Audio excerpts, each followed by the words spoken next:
This is Lewis Hart for Boxing Social in association with Empire Fights. Always a pleasure to be joined with Andy Clarke here on a nice Monday evening ahead of a busy weekend of boxing. Lots of opinions, lots of things to get into. But before we do all get into that, how's things, mate? How are you?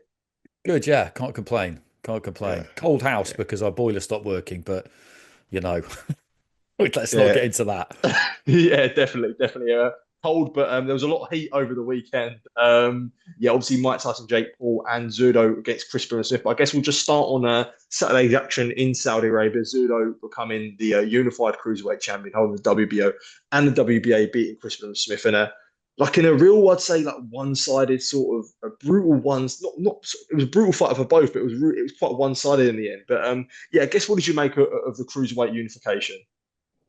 I really enjoyed it. It was a really good fight to watch, and it was one of those fights where I gave Billiam Smith the first, and I gave him the tenth. I think I don't think I gave him anything else. I thought the tenth was pretty tight, but in all of the other rounds, you could say that he probably won a minute of each of those rounds, but that means you don't win the round. And when we got towards the end, I was thinking it the cards could be pretty brutal on Chris Mhm. and not really reflect what he put into it. But in the end, actually, although I thought they were, I had it wider, but I thought 116, 112, which is 8 rounds to 4, which is essentially two-thirds to one-third. That's kind of what happened. That's kind of what happened. So it was. That's not how you're supposed to score boxing, obviously, but that was. I thought that was a pretty fair reflection. He kept going, William Smith. He's very tough.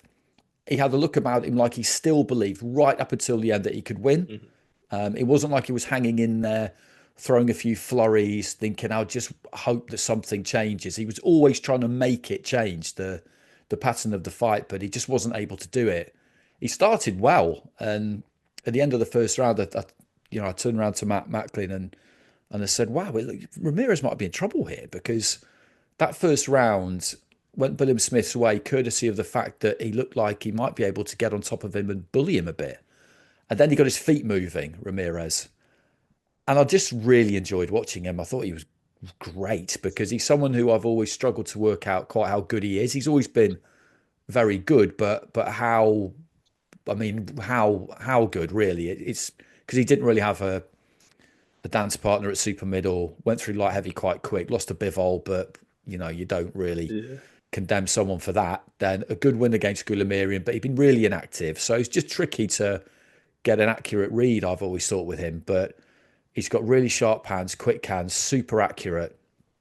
And just the way he's able to turn around that front foot, Matt said it on the night that basically he's got those super middleweight qualities, super middleweight Yeah. agility that he's taken up with him to cruiserweight.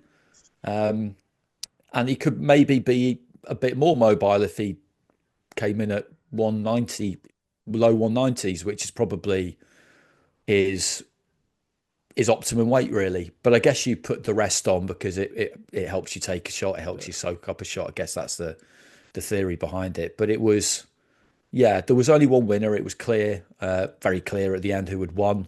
There was never going to be any kind of argument about that. I think Billy Smith will feel like he could have done better, that he could have gone about it slightly differently. But I think the success of the first round would have buoyed him. And then right at the start of the second, he looked to really step on him and he went straight onto a real strong left hand from Ramirez. Mhm. And Ramirez needed that at that point, and that really got him going. So I thought that moment was quite big actually because it gave Ramirez the start to the second that he really needed, and it stopped Billiam Smith in his tracks when he built up some early momentum. Mhm. Definitely, and I definitely agree with what you say about Zurdo there. And I think it's obvious what would probably be next. It was obvious what was really next for that winner, being a potential unification against Jar Opetaia, which I know Opetaia has a mandatory. I'm pretty sure that that he might have to deal with. Um, but from that Zurdo performance there and the way he puts his shots together, would you say sort of? I know a lot of people make the claim that Opetaia is sort of head and shoulders above everyone, but you think it's after seeing that, it's a lot more closer than people may think. I think it'd be a really good fight. I think it'd be a really good fight, and unifications trump mandatories generally, so I don't see any real problem on that front. Opetaia is great to watch, and he was terrific against Jack Massey. but I wouldn't say I still don't. I wouldn't say I'm yet to be convinced. But at the same time, in Ramirez, he'll be taking on someone who is still kind of really fresh, despite the fact that he's had nearly Yeah. 50 fights. Because Breedis has given Opetaia tough fights twice now. He's managed to break his jaw twice in the first one, managed to break his nose late on in the second one, which was why that became so difficult in the last 3 rounds. But you wouldn't have described him as fresh. He was heading towards the exit both times that he fought him, really, and had 2 years out in between those two fights. So this time he'd be in with someone who brings two belts to the table, who will be really, really confident, and who is at the same kind of stage of his career, you could argue, as Opetaia. Obviously, he's had a lot more fights, but at the same time, he's had fewer fights at cruiserweight. So it's Yeah. kind of like, it's that balancing act. I mean, I'm really keen to see it. I'm sure we will, because that's what's happening now, isn't it? And who wouldn't want to make it? During the week, Oscar De La Hoya was talking about, Usyk coming back down. That's not Yeah. going to happen, is it? No one, he's not going to do that. I can't. That is just not going to happen. And I understand that you want to talk things up, but I thought that was a bit of a stretch. But it's a kind of a mouth-watering fight. It really is. And Ramirez is one of these guys who's just very confident in himself. He's been doing this a long time. He looks really at home in there. He would have been the bigger fighter at super middle and light heavyweight all of the time by quite a long way. All of a sudden, he's a smaller guy, but he looks totally happy with that too. He looks completely comfortable with the fact that he's going to be up against bigger guys. He didn't look uncomfortable under pressure against Billam-Smith at all, Yeah. apart from at times in that first round. That's not to say Chris didn't have successes, because he did, and Yeah. he'll be sore, Ramirez, for a few days, because he got through with some good shots, but he always had an answer, always. When it looked like Chris might be kind of putting them together, and maybe this could be the time where he'd get on top a little bit, he'd just come firing back. Which for someone less resilient than CBS would have been pretty demoralising, actually. But he stuck to it. We knew he would. Was there anything else that impressed you on the Latino night? I know I was personally impressed with a guy I was looking forward to, Oscar Collazo. I thought he put in a really good performance. Difficult night for Williams Opetaia, but also on the other hand, a good night for Arnold Barboza as well. Was there anything, any other main takeaways that you thought that you had from the Latino night?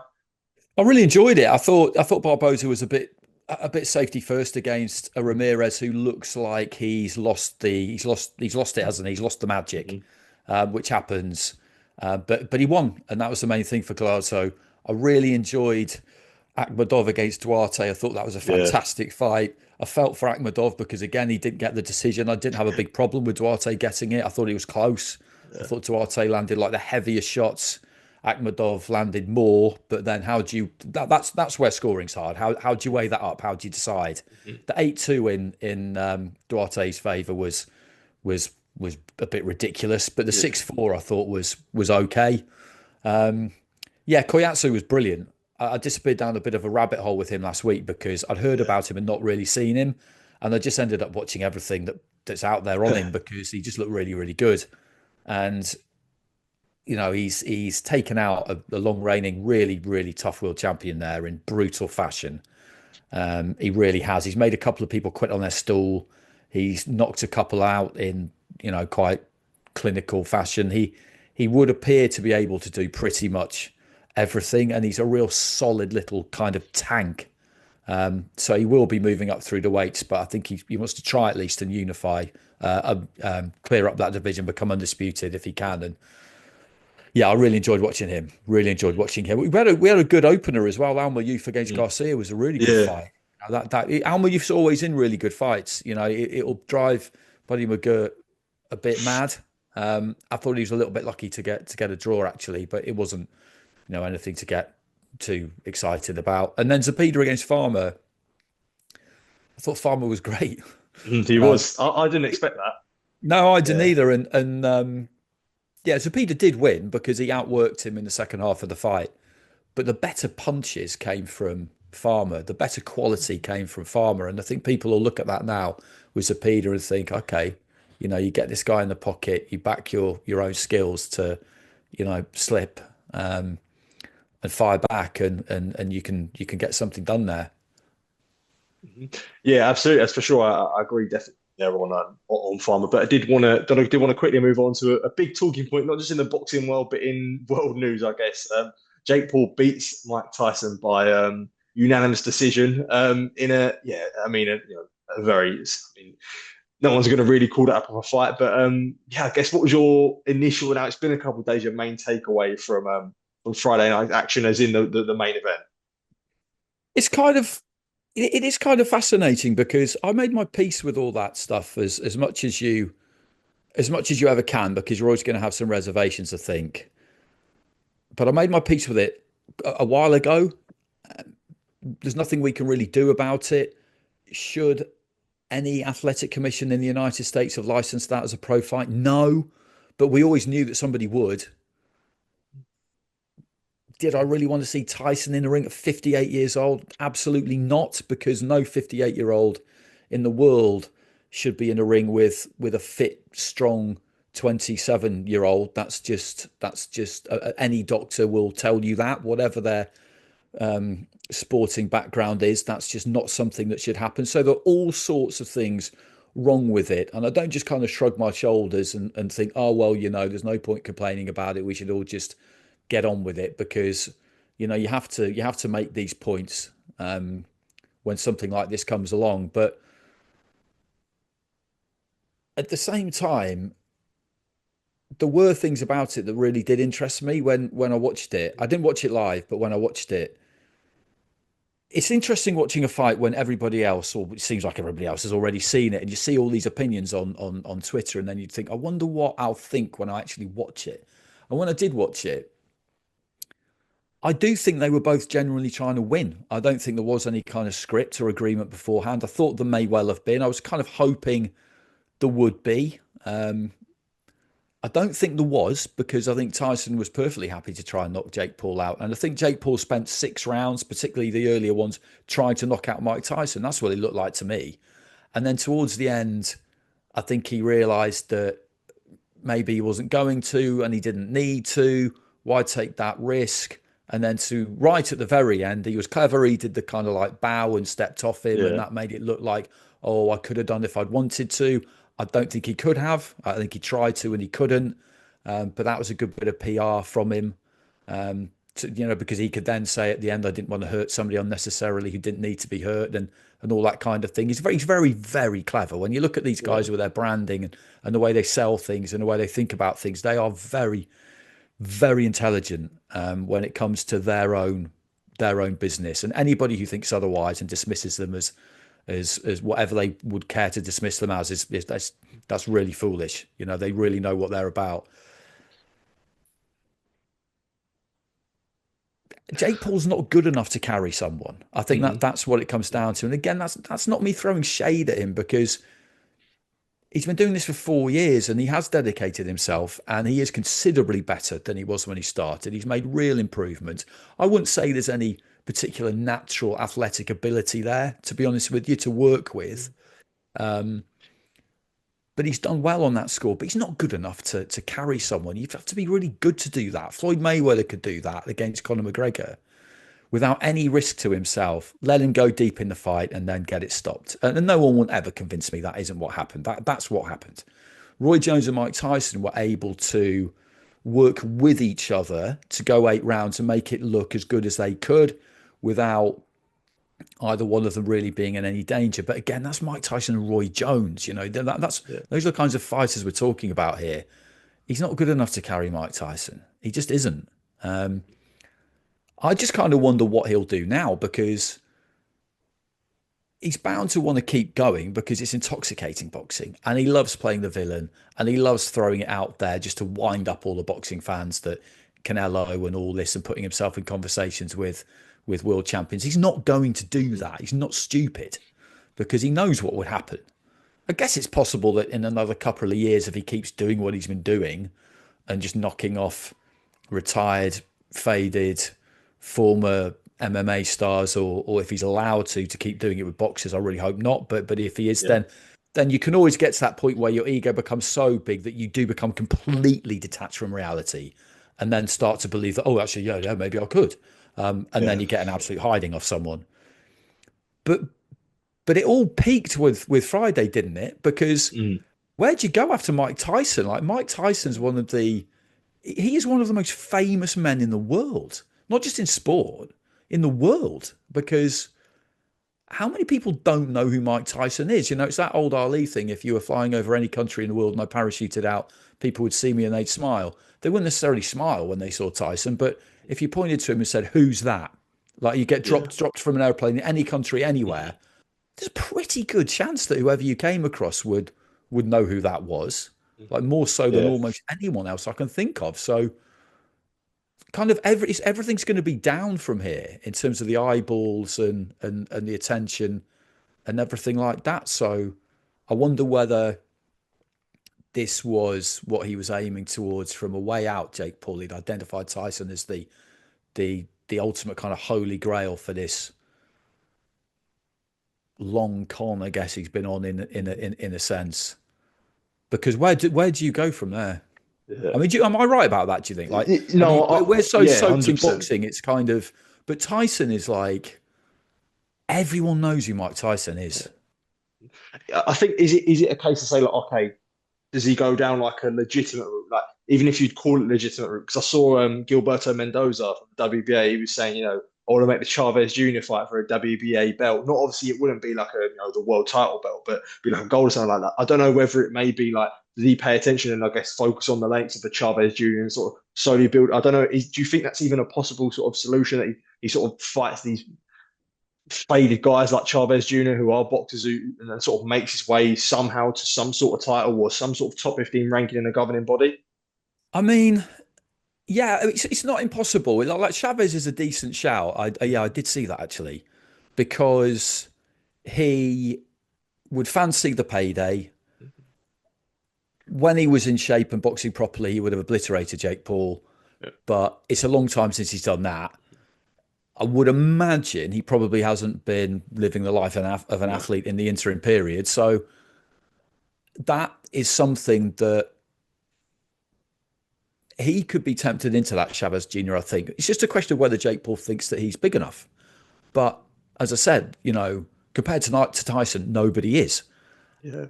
I just wonder whether he actually wants any kind of top 15 ranking because then people will want him to fight a world champion. And I just don't see him ever thinking that that's a good idea. And again, that's not.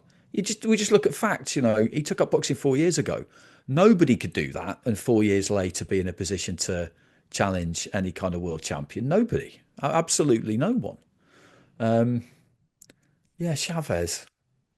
I can see That's a the only world name in I which. can think. That's the Yeah, best no, I name I can can see. think of that's legitimate. No, it is the best name. I think. Yeah. I can see a world in which that Mhm. could happen. It's just a question of would he want to do that, or would he think actually he might be a bit too fresh for me, Yeah.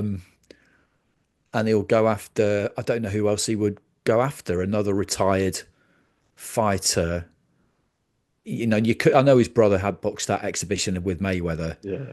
You can't do that because Mayweather's never No. going to agree to any kind of script. He just get in there and tattoo you for 8 rounds and do Yeah. whatever he wanted. It's got to be someone you are absolutely confident you can beat, either because they just don't really give a shit and they're just there for the money, which is what it's been with a lot of the guys he's boxed, or because in Tyson's case they're just that old Mhm. that the Yeah. playing field is leveled by that. Yeah. When you look at the night in a whole or the main event as such, and you look at it being on Netflix and the viewing figures, especially the viewing figures for Taylor Serrano, which was massive, I think it was about 50 million and 60 million into the main event. Do you think that although the main event, I think could admit is a bit of a stain, like do you think that overall that is it's good for boxing? I think overall, I wouldn't say that the kind of the motivation behind it. Jake Paul's a funny one on that front too because he has done some good things for boxing. Mm. He's got proper fighters, well paid. I remember when Serrano had to pull out of her fight with Nina Minka very late on. Yeah, Minka I got was there paid in for full. that. Yeah, Yeah, I was Minka there got for that. paid in Yeah. full. Stuff like that. I'm so behind that. Mm. So he's done good things in that regard. He's in it for himself, first and foremost. And that's, again, like we kind of all are to varying degrees. And he didn't want to fight Mike Tyson to bring positivity to boxing. He just wanted to fight Mike Tyson. But he put proper fights on the undercard.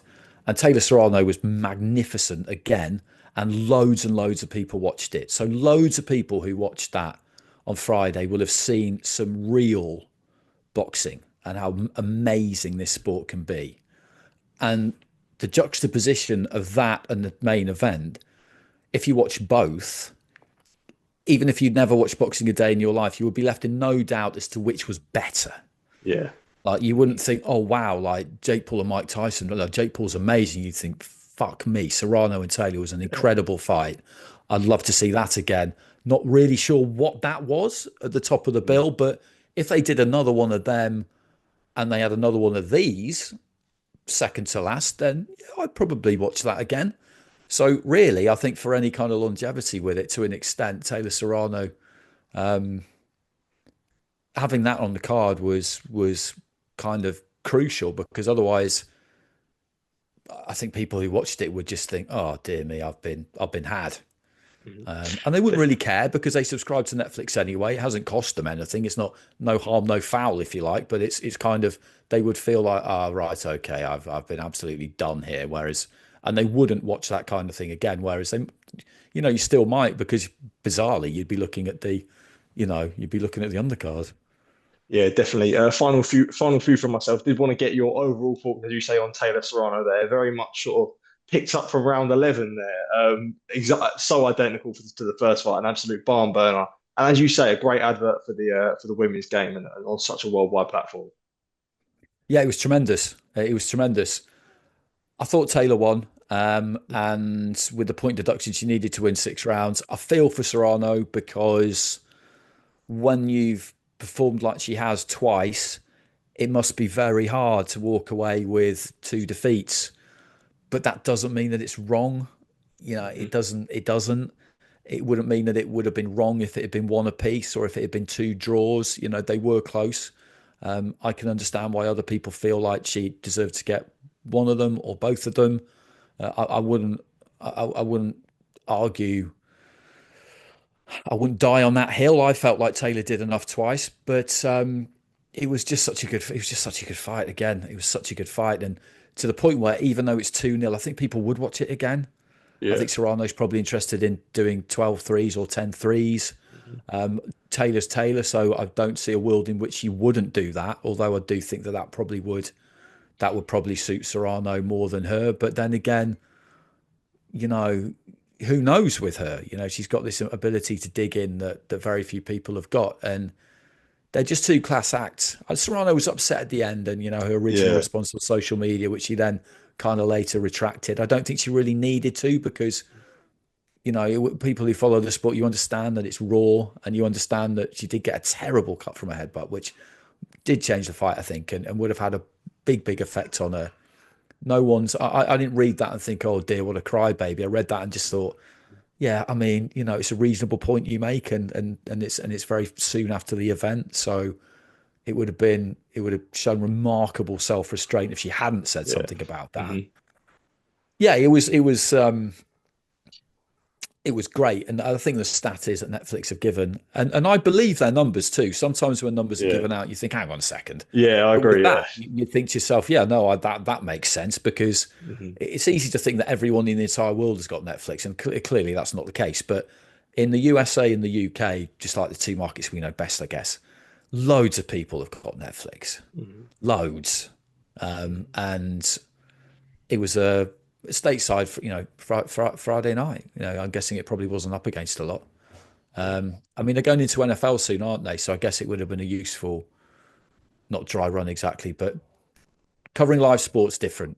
And you're always going to have some problems, and I believe there were some Yeah, problems. there was. Yeah, yeah. But I just think that's inevitable. I just feel like it's that kind of, yeah, it's hard work producing Yeah. and putting out live sport, and until you've kind of experienced that, I think it's hard to kind of know what the difficulties are. Definitely, yeah. And do before I let you go, Andy, I did want to mention I see obviously the knockout on your shoulder there. I see it won an award, mate. So yeah, what was well done on that. Yeah, thanks. Yeah, it was named as one of the Daily Telegraph sports books of the year. I think they had 11 or 12 on the list. So yeah, I was really pleased with that. I understand, these. all of those kinds of things are a bit of a lottery. It's personal taste, all the rest of it. But it's good to get on any kind of list like that. You don't want to get too carried away with it, but it's nice. It's nice. The paperback's out soon, actually. So for Christmas, everybody, a Christmas gift. Look no further. Absolutely rightly put, and as I say, rightly deserved on the award. And links will always be in the description. Andy, always a pleasure to speak to you. Really, really appreciate taking the time to speak to me and give your thoughts on what was an exciting weekend of boxing, mate. It's always a pleasure, mate. Thank you. Anytime, anytime. Cheers. Top